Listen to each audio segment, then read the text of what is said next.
అందరికీ ముఖ్యంగా DS John west గారికి, అదేవిధంగా మాజీ మంత్రివర్యులు చంద్రశేఖర్ గారికి, కాన్ఫరెన్స్ లీడర్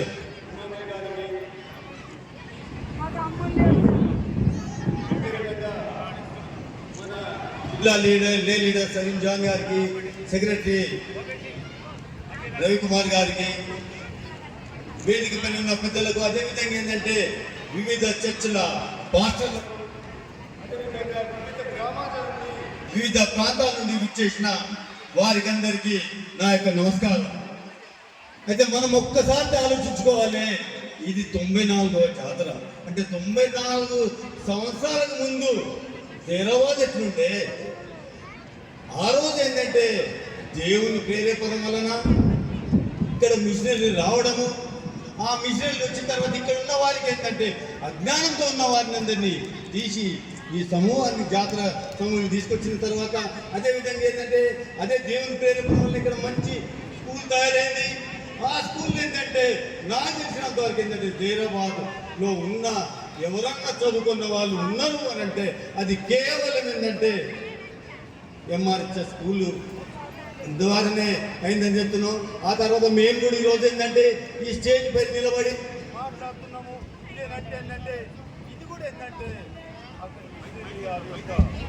ఈరోజు ఏంటంటే మేము చదువుకొని ఈరోజు రాజకీయాలకు వచ్చి తీసుకుంటున్నామంటే వారికి కాబట్టి హైదరాబాద్లో ఉన్న వారందరూ, అదేవిధంగా హైదరాబాద్ బయట ఉన్న వాళ్ళందరూ కూడా ఏంటంటే ఒక్కసారి గుర్తుంచుకోవాలి. మనకు స్వాతంత్రం వచ్చే 70 సంవత్సరాలు అయిందండి. కానీ ఏంటంటే అంత ముందే 94 జాతర కాబట్టి అంత ముందే ఇక్కడ మిషనరీలు వచ్చి ప్రజల గురించి ఆలోచించింది అని అంటే కృషుల ద్వారా జరిగింది. కాబట్టి ఈరోజు ఇంతకుముందు ప్రసంగికులు చెప్పిన ప్రేరేపణ వల్లనే అన్ని జరిగినాయి అని చెప్పడం జరిగింది. ఆ ప్రేరేపణ వల్లనే ఇక్కడ జాతర జరిగింది. 94 సంవత్సరాలు.